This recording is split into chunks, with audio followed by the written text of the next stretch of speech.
just don't know if Bond is going to make it. And that extends into the scene where he's having a cardiac arrest. No, yeah, I forgot. I mean, you didn't even mention that. Nope. He has been poisoned, and he struggles to get to his car, and he is on the phone with MI6. He puts a needle into his body, and they can read what's going on in his blood. And they find out, what the poison is. And they guide him to stick himself in the neck with, a serum. And then they also tell him to attach these paddles to his chest so that he can shock himself. Yeah. And they said that, he has less than 2 minutes to do this. And, they say you need to, shock yourself with the paddles. There's a red button that he needs to push. And he keeps pushing the button, and it doesn't work.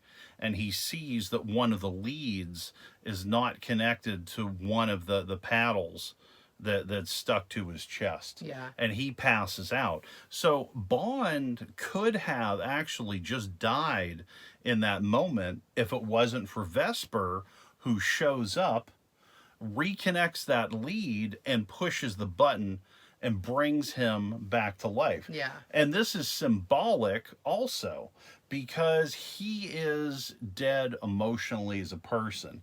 And he, is reinvigorated. Yeah. And he says to her, I don't know how much of me is left in there, but whatever is left in there of me is yours. Yeah. And he's ready for that. And then also at the end of the film, she goes to turn in the money to Spectre, and she does that so once again she can try to save his life. And then in the final move to help him, she leaves her phone with information. Yeah. So he can track down Mr. White. You got it. Yeah. So, I mean, she looks after him so much. And I think that, he processes that so that when in No Time to Die, he writes on a piece of paper, forgive me. That's what he's thinking about, because he looks at all the ways that this person really helped him. Yeah. It brought him back to being a human being. Well, and also, I will note that she sends him after Mr. White, who is Madeline's father. Ha!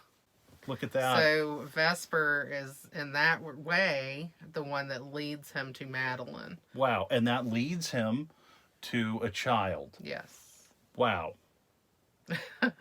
Wow. That is like long game planning by these writer producers. Wow. I'm really glad, because we were like going to wrap up there, and this point is amazing. I never thought about it until I said it. Wow. Yeah. Way to go. But yeah, Vesper puts him on the path to Mr. White, which puts him in with Madeline.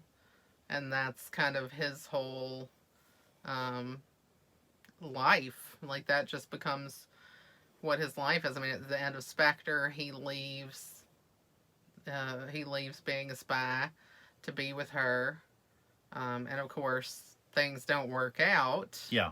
But then it does turn out that, she's had this baby and it's his baby, and, they were going to be this family. But of course, unfortunately, it doesn't work out again. Yeah.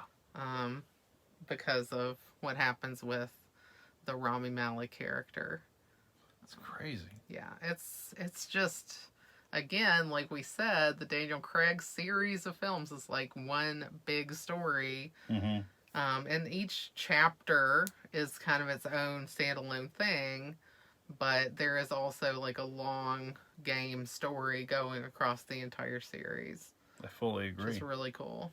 It's something that is just so wonderful to experience. I'd love to sit down someday when we have the time and just watch all 5 of these films. That would be awesome. Uninterrupted, on the 4K TV, and yeah, just back to back, and really experience the entire story as a whole.